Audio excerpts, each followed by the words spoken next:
유명한 철학자 칸트가 학생들을 모아놓고 이런 재미난 질문을 던졌어요. 어떤 사형수가 있는데 이제 오늘 사형 날짜가 잡혔어요. 오늘이 사형하는 날짜예요.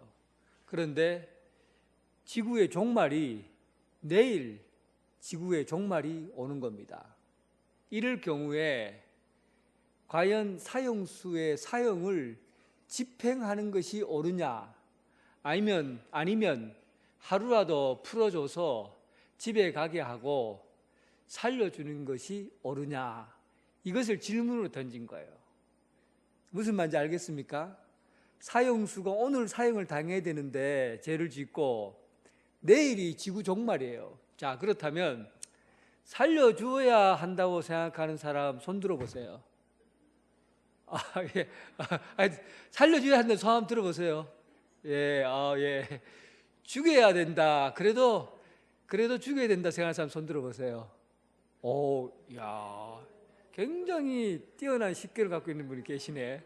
장로님 놀랐습니다. 대부분의 사람들은 죽여야 된다고 말을 했어요. 거의 99.9%가 죽여야 된다고 얘기를 했어요. 그런데 한 사람이 살려야 된다. 사형을 하면 안 돼. 대부분의 사람들이 살려야 된다고 얘기를 했어요. 집에 보내서 부모도 만나고 그래갖고 지구 종말을 맞이하도록 해야 된다고 했는데, 칸트는, 그거를 가리키는 교수 칸트는 입장이 달랐어요. 죽여야 된다고 봅니다. 그게 그 사람을 존중해 주는 거라고 말해요.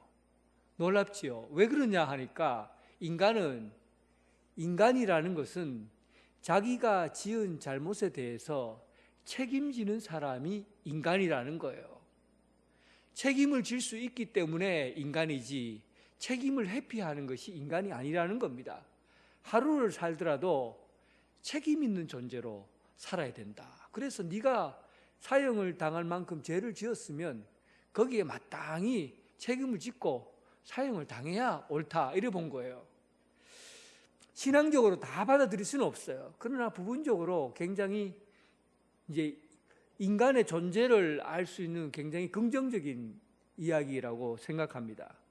한번 이걸 조금 더 다른 방향으로 바꿔보면 답이 좀 더 쉽게 나와요. 예를 들면 개 한 마리가, 잘생기고 키 큰 개 한 마리가 저 시장을 쫙 가는데, 시장 사람들이 많이 모여 있는 시장을 딱 가다가 오줌이 마려워요. 그래서 다리를 쫙 벌리고는 시원하게 한번 싹 쌌어요. 그리고는 딱 길거리에 사람들이 모인 데서 엉덩이를 몇 번 타닥타닥 털더니만은 당당하게 딱 걸어갑니다. 개니까 가능한 거예요. 사람들이 보는 앞에서 다리를 쫙 벌리고 오줌을 누고 해도 그는 그에 대한 책임을 져야 된다는 생각 안 하기 때문에 당당한 거예요. 그런데 언양제일교회 담임 목사가 시장에 딱 가갖고 사람들이 쫙 모여 있는데 그 중앙에서 바지를 내리고 오줌을 탁 싸고 당당하게 걸어갈 수 있습니까? 걸어갈 수 있어요? 왜 못 걸어가요? 인간은 상상하지 마세요. 인간은 자기 행동에 관한 책임을 지기 때문에 인간이에요. 인간답다라고 말하는 것은 자기가 한 일에 대해서 책임을 질 수 있기 때문에 인간답다는 거예요. 짐승은 그 어떤 행동을 해도 책임을 지지 않아도 되기 때문에 짐승은 짐승일 뿐이에요.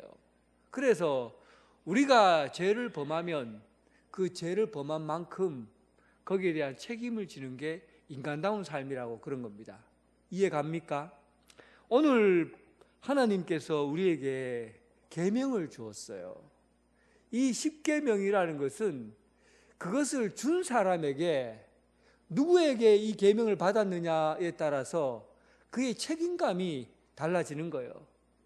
이 십계명이 하나님으로부터 온 계명을 받았으면 그 책임감은 하나님으로부터 주어진 책임감을 갖는 거니까 인간이 얼마나 귀하고 가치 있고 존재감이 있겠어요?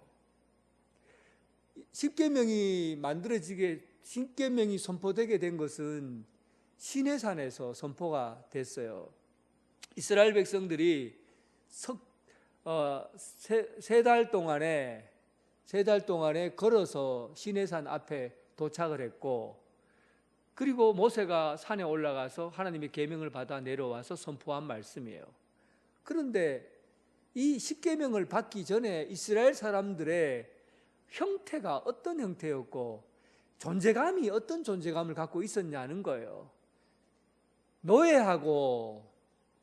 노예랑 짐승의 차이가 뭔지 압니까? 노예는 말을 할 수 있고 짐승은 말을 못한다. 그게 딱 한 가지 차이밖에 없어요. 노예나 짐승이나 똑같다는 거예요. 이스라엘 사람들은 노예로 400년 이상을 살아왔어요. 그러니까 네가 누구냐라고 물으니까 사람들이 저들을 핫비루, 히브리 민족이라고. 핫비루라는 거는 그냥 잡것들이 모인 모임이에요. 그게 핫비루예요. 그러니까 세상에서 가장 미천하고 천하고 쓸데없는 사람들, 무지랭이들, 이런 사람들의 이 모인 민족들을 핫비루라 그랬거든요. 히브리라고 그랬어요. 그러니까 존재감이 있었겠어요. 그런데 이 존재감이 언제부터 존재감이 생겨났냐면, 내가 인간이구나 라는 존재감이 언제 생겨났냐면 그 책임감 있는 이야기를 들을 때예요. 십계명, 누구의 말씀입니까? 하나님의 계명, 약속의 말씀인 십계명을 받을 때부터 사람이 완전히 달라진 거예요. 그전에는 하나님을 모르고 하나님과의 관계 없이 그냥 노예로서 살 때는 그들의 인생은 존재감이 없었어요. 그런데 시내산에서 모세로부터 십계명을 받는 순간 그들은 나의 소유가 되고 제사장 나라가 되고 하나님의 백성이 되는 거예요. 놀랍지 않습니까? 그러니까 십계명을 내가 지킨다는 것은 그 사람이 굉장한 가치를 지닌 사람이라는 거예요. 여러분, 십계명 말씀을 지키고 따라 삽니까? 십계명이 하나님께서 우리에게 주어진 말씀이라고 믿고 있습니까? 십계명이 여러분 개개인에게 주어진 계명이라는 사실을 믿습니까? 그 존재감이 여러분 굉장합니다. 인류에 수많은 인간들이 있어요. 많은 인간들이 있습니다. 공부를 많이 한 사람도 있고요, 좋은 대학 나온 사람도 있고, 돈이 엄청나게 많은 사람도 있고, 되게 똑똑하고 뛰어난 사람들도 많아요. 그런데 예수 그리스도를 믿고 중생에서 새롭게 태어나지 않으면 예수님의 이 말씀을 내 계명으로 지킬 수가 없어요. 지키고 싶어도 못 지켜요. 오직 예수 그리스도를 믿는 그 믿음 안에서 새로 태어난 사람만이 새로운 방식으로 살아갈 수 있는 조건이 형성되게 되는 겁니다. 여러분, 그 조건에 여러분들이 다 조건에 맞는 거예요. 그래서 여러분들은 지금 하나님의 말씀인 이 계명을 지킬 수 있는 그런 자리까지 오게 된 것이죠. 이 말씀을 오늘은 이 서기관 중 한 사람이 자기 궁금한 이야기를 얘기에 던지면서 어떻게 그러면 이 계명을 잘 지켜갈 수 있는가 하는 것을 이 말씀 안에서 같이 나누어 볼 겁니다. 먼저 12장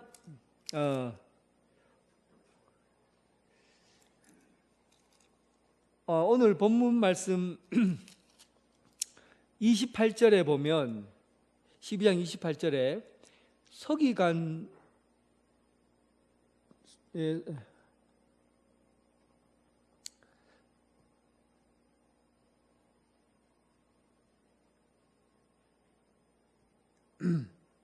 여기 서기관 중 한 사람이 그들이 변론하는 것을 듣고 이렇게 나와 있죠.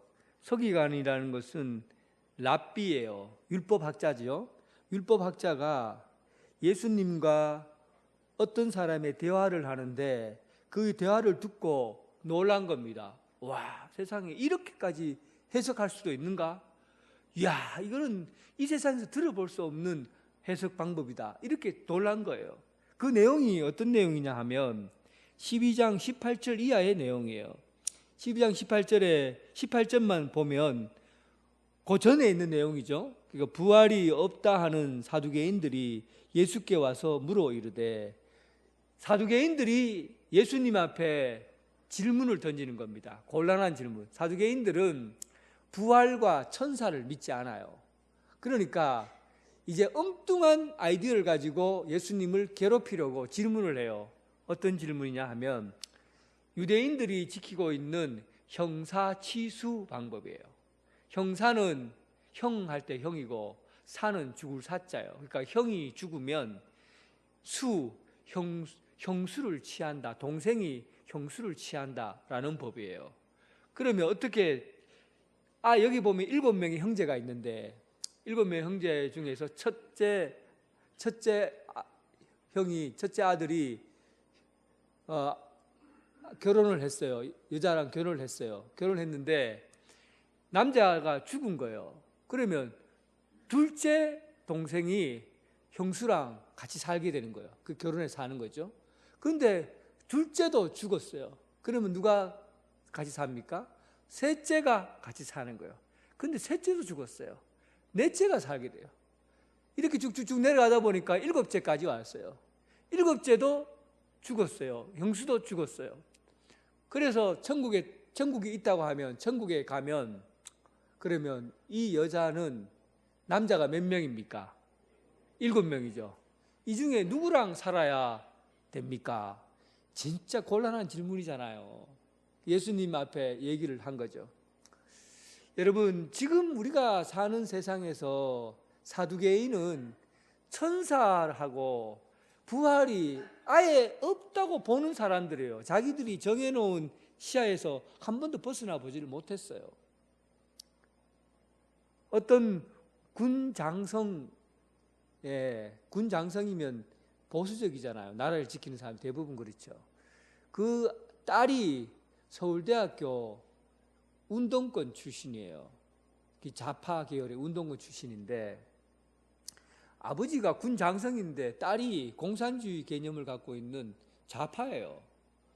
그래서 아버지가 딸을 불러놓고 그에게 한마디 해줘야 되겠다 싶어서 큰 종이 하나를 가져오라 하고는 종이를 하나를 큰 종이를 하나 가져오니까 거기에다가 붓으로 중간에 점 하나를 탁 찍었어요. 그리고는 딸에게, 딸아, 네 저기에서 무엇이 보이니? 하고 물으니까 그 딸이 그래요. 아빠, 점 보이네, 점. 새카만 점이 보인다. 그랬어요. 그래, 네가 보는 세상은 바로 그거야. 너는 점밖에 보지 않지. 아빠는 점 주변에 있는 하얀 백지가 보인다. 점이 크냐, 하얀 백지가 크냐? 하얀 백지가 크지요. 그런데 네가 살아온 세계가 그게 전부라고 생각하고 그것만 옳다고 생각하고 살아가지 않느냐. 그런데 그보다 더 넓은 세계가 있단다. 더 다양하고 또 다양하게 해석되는 세계들이 분명히 존재하는데 너는 왜 한 가지 점만 주장하고 사느냐는 거예요. 오늘 사두개인들은 그 입장이 천사하고 그리고 부활은 없다고 봐요. 그는 자기 이 세상 속에서 사는 그 삶을 살다 보니까 자기 세계에서 벗어나 본 적이 없는 거예요. 그런데 예수님께서는 이 세계 사람이 아니잖아요. 천국에서 이미 사셨던 분이에요. 그리고 예수님은 이 세상을 창조하실 때부터 이미 존재하셨던 분이에요.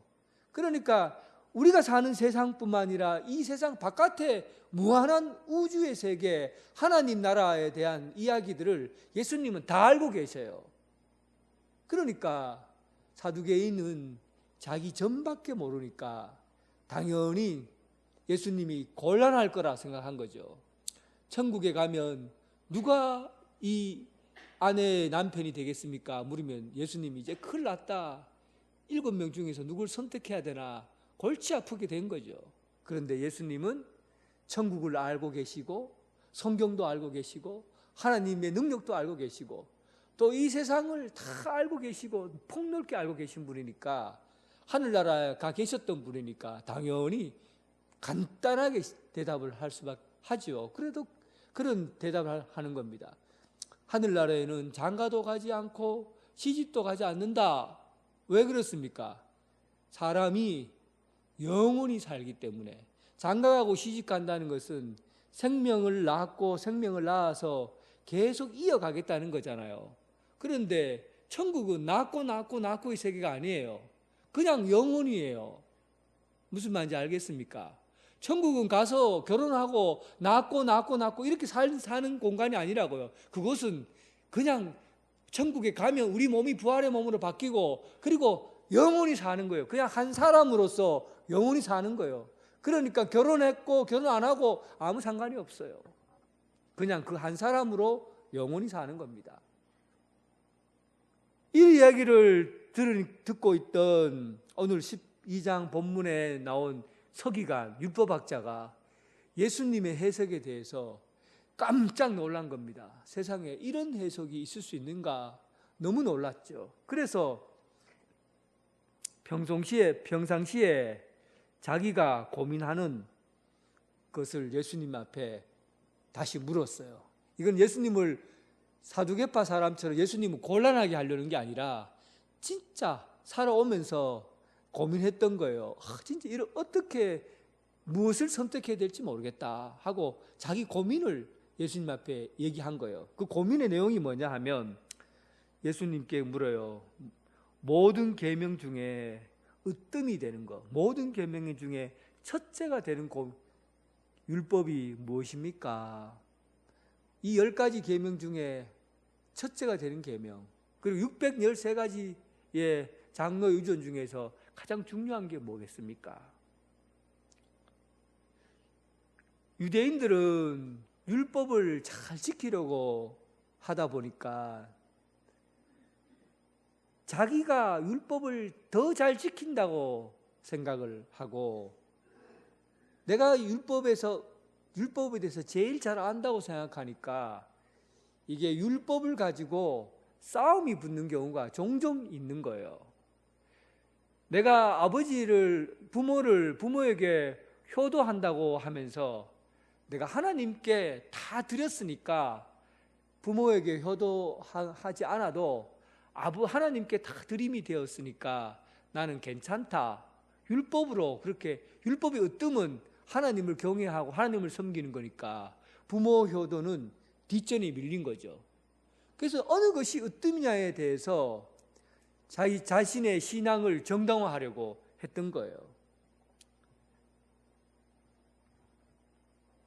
그때 예수님께서 하신 말씀이 세상에 이 율법 10가지 계명과 613가지 계명 이 모든 것에서 가장 으뜸이 되는 것은 30절에 내 마음을 다하고 뜻을 다하고 힘을 다하여 주 너희 하나님을 사랑하라. 둘째는 이것이니 내 이웃을 내 자신과 같이 사랑하라.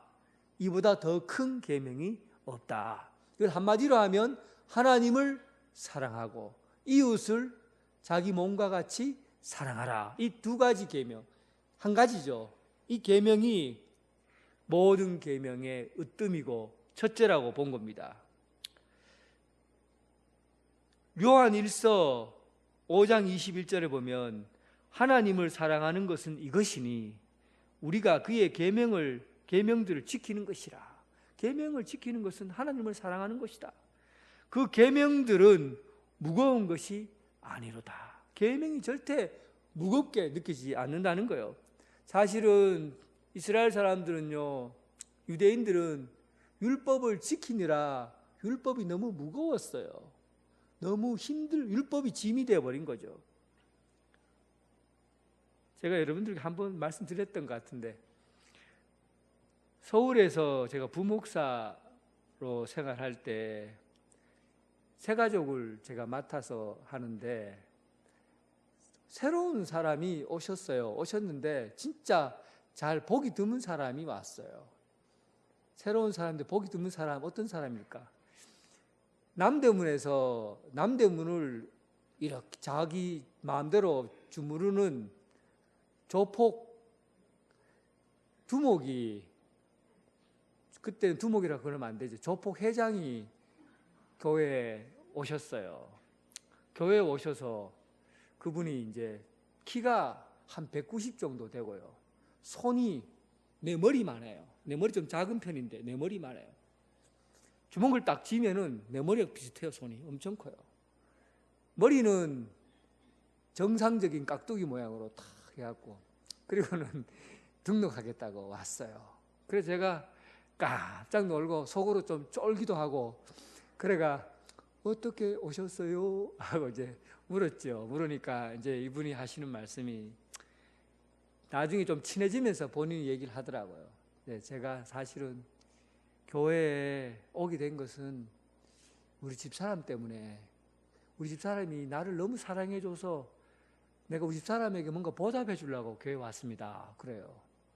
그래 뭐냐고 물으니까 이분이 남대문에서 일을 하러 다니면서, 그리고 뭐 일을 열심히 하고 다녔겠죠. 하고 다니면서 집에 들어오면 발이 막 열이 펄펄 나고 막 너무 많이 걸으니까 다리가 너무 아프대요. 그래서 집에 딱 들어오면 아내가 세숫대야를 가져와갖고 발을 씻겨준대요. 매일 발을 씻겨준대요. 그런데 신경질을 내는 법이 한 번도 없고 그렇게 기쁘고 웃으면서 그렇게 발을 씻겨주는데 자기는 그게 너무 감동적이래요. 그리고는 그가 마음에 이런 생각이 들더래요. 아, 내 아내가 나를 이렇게 사랑해 주는데 내가 아내를 위해서 뭘 하면 좋을까? 아내가 제일 좋아하는 예수 믿는 거, 그 아내가 제일 좋아하는 거니까 내가 오늘부터 교회 나가야 되겠다. 이런 마음을 품었다는 겁니다. 이 여자분이, 여자 집사님이 남편을 위해서 그 무섭고 인상 한 번만 쓰면 사람들을 벌벌벌거리는 그 사람 앞에서, 그 무거운 사람 앞에서 사랑이 들어가니까 그 무거운 것이 너무 가벼워진 거예요. 힘들게 일하진 않아요. 사랑으로 하면은 힘이 드는 법이 없어요. 다 가벼워지는 거예요. 사랑이 들어가면 무거운 것이 없어요. 다 가벼워져요. 사랑이 들어가면 무서운 것이 없어져요. 다 착해져요. 사랑이 들어가면. 사랑하는 마음으로 계명을 지키면 이 세상에 어떤 계명도 무거운 것이 없다고요. 다 가벼워요. 학교 앞에 지나갈 때 되면 요즘 막 쫄잖아요. 학교 앞에 지나가면 시속 30km로 천천히 달려야 되고, 걸리면은 학교 앞이기 때문에 곱하기 3 해야 되거든요. 그러니까 걸리는 데다가 곱하기 3 해야 되니까 얼마나 돈이 무거워요. 그래서 막 지나갈 때마다 신경질 내. 30km, 어이구, 걸리면 돈이 얼만데 하고 막 쫄아갖고 막 긴장하면서 막 지나가요. 학교 앞에 지나갈 때는.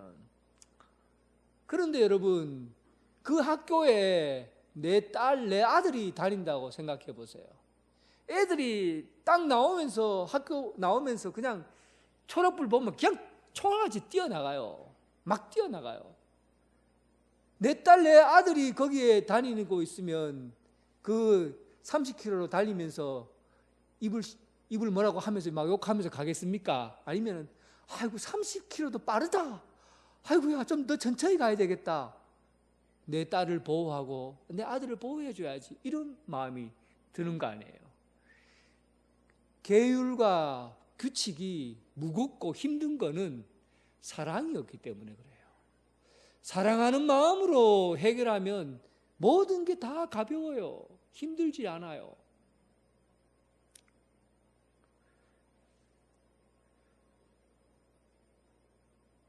요즘 남성교회에서 설거지 하지요. 제가 옆에서 보면요, 집에서는 안 할 것 같아. 근데 얼마나 기쁘게 하는지 막 제가 들어가면 내가 그 얼굴 표정에 행복해서 내가 너무 감사하더라고요. 사랑하니까 일이 힘들지 않는 거예요. 저는 우리 교회가 참 성숙했다고 보는 거예요. 이제 사랑하는 사람이 많아져서 현장 봉사하니까 우리가 일하는 게 짐이 아니에요. 성도들에게 좋은 밥, 맛있는 밥, 사랑으로 먹이려고 하니까 그 힘든 게 아니에요. 사랑은 모든 짐을 가볍게 해줘요. 사랑은 모든 힘든 것들을 기쁨으로 감당하게 해줍니다. 그래서 세상에서 제일 으뜸인 법은 사랑이라는 겁니다. 여러분, 사랑으로 섬기고 봉사하고 주님의 일을 감당하는 여러분 되시길 주님의 이름으로 축원합니다. 하나님 아버지, 이 세상에서 제일 큰 법은 사랑입니다. 우리가 사랑하는 마음으로 부름을 받아서 계명을 지키게 하시고 무겁고 억누르는 사람 법이 아니라 가볍고 기쁨으로 감당할 수 있는 법이 되게 하여 주옵소서. 모든 사람을 사랑으로 대하고 또 기쁨으로 대하고 그러면서 주님의 사역들을 감당하는 성도들 되게 하여 주옵소서. 예수님 이름으로 기도드립니다. 아멘.